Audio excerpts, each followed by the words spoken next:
Welcome to my series based on Zentangle's Bijou Be Well, done in May 2025. Each day, Zentangle put out a video featuring one pattern, and the design was meant to be drawn in a short amount of time, so you could just take a little time for yourself and kind of get yourself centered. I encourage you to go visit their YouTube channel. I'll have the link down in the comments, and you could see how they did their designs.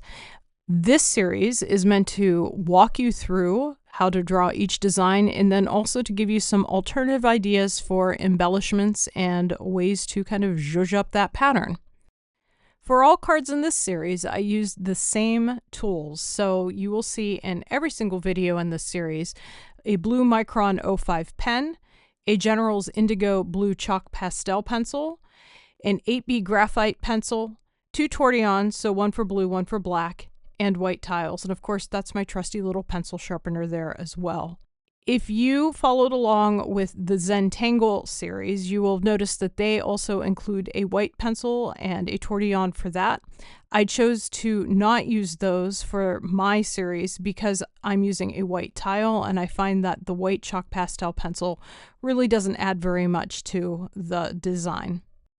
Take a moment to gather your tools, get yourself centered, make sure you're sitting comfortably in your chair. When you're ready, let's begin. We're going to start with a seed shape string, no borders this time, going diagonal from corner to corner on the card. And then after that, we're going to put down our pencil and pick up our pen. And I'm going to turn my card so the seed shape is laying on its side. I'm putting a dot there right at the middle bottom, and then just off the middle on the top, I'm going to draw a very stretched out S shape that goes from the top down to that point. And going back up to the point where I started, I'm going to start as if I'm going to trace it, but then come away from the line and draw something that's somewhat like an aura. So a parallel line. Then I'm going to go over to the side, and I'm going to draw another drawn out S shape, and then create that quasi-aura shape, bringing it towards the middle.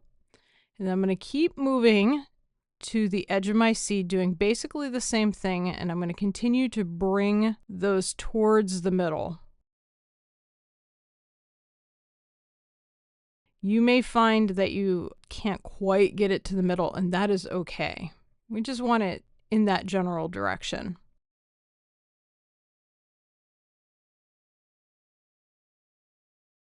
When you get to one end and feel like you can't put another one on, we're going to do the same thing on the other side. So going just to the other side of the middle set of lines, I'm going to do that almost drawn out curvy shape, S shape, to the middle. And you're going to find going the other direction, it's not going to be quite as of an S shape, but more of just a straight up curve. And I'm going to continue bringing these to the middle as well. And it doesn't matter if your lines make it all the way to the middle or not, as long as they're kind of angling inward. So you have basically a series of curvy V's to work from.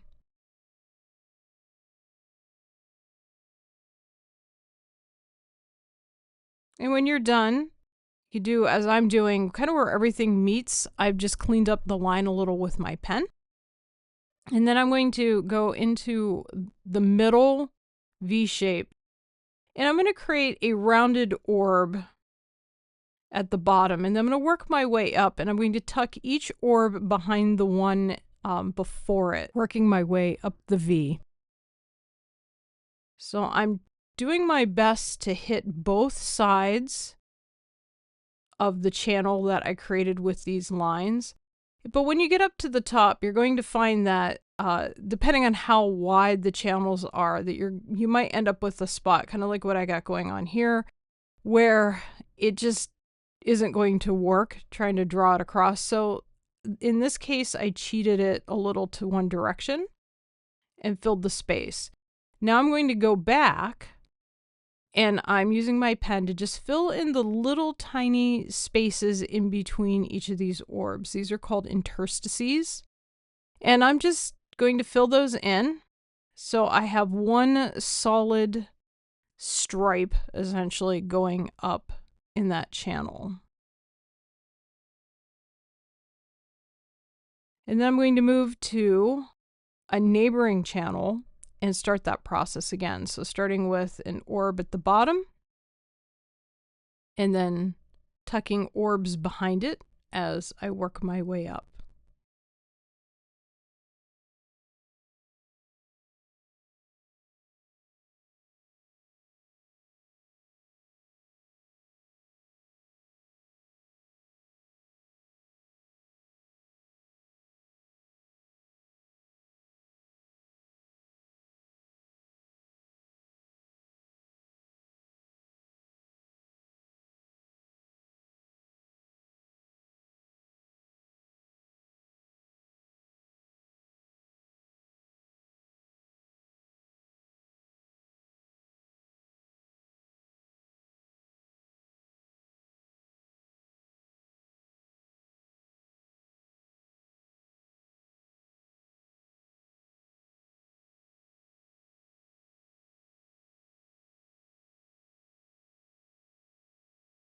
If you have an edge like I do where I have a set of lines, but I didn't put a set to follow the actual pencil string line, tuck your orbs between the pen lines and the string lines. So in other words, that string line is going to become your side boundary.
And now put down your pen and grab either your chalk pastel pencil or your graphite pencil. At the bottom of each orb, I'm going to put some color or some graphite down, depending on what you're using.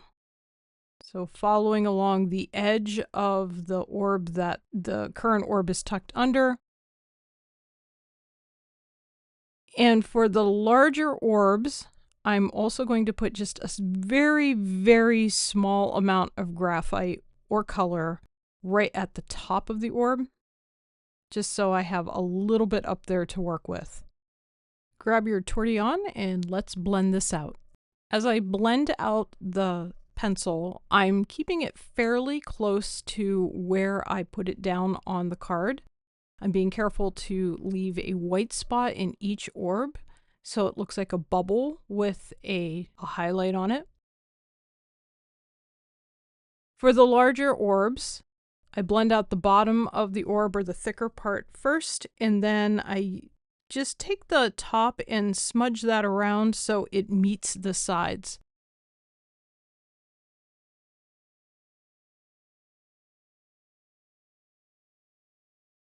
Now I'm going to go through and do each row the same way. I'm going to do all of the pencil work first and then go back and blend it instead of going back and forth like I did for this first row.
Since I used chalk pastel to begin with, I'm going to pick up my graphite and I'm going to deepen the shadow along one side of each V. So in this case, I picked the left side. If you used graphite to begin with, you might still want to do this because we really want to create a very deep shadow along one side of those bands that are coming up over the seed shape.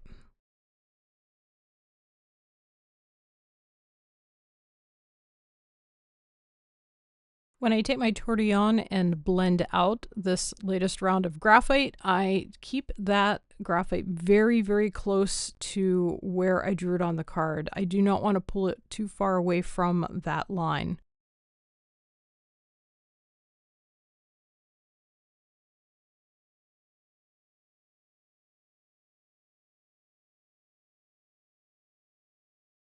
And then next, using graphite, I'm going to add a little bit of a shadow along the bottom edge of the card where all of those lines are coming together. I would do this whether I used color or graphite for the rest of the card. As I blend that out, I'm blending it up into each of those channels, going over both the blue part, so the orbs, and then also those line sets.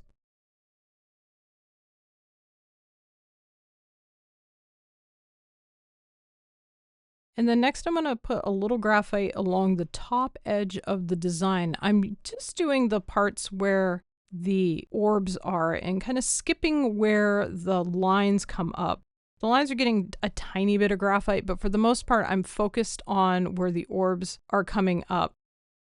Then as I go over them with my Tortillon, I'm rounding that shaded area out and giving it a little bit of a shape, as if it's popping up off the card. So this is the shadow that it would be casting onto the card.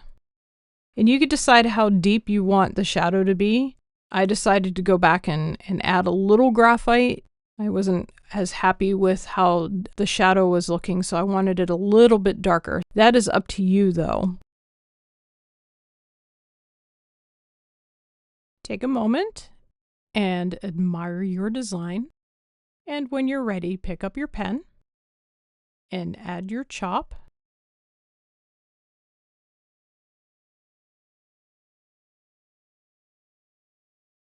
And there you have it, Purk.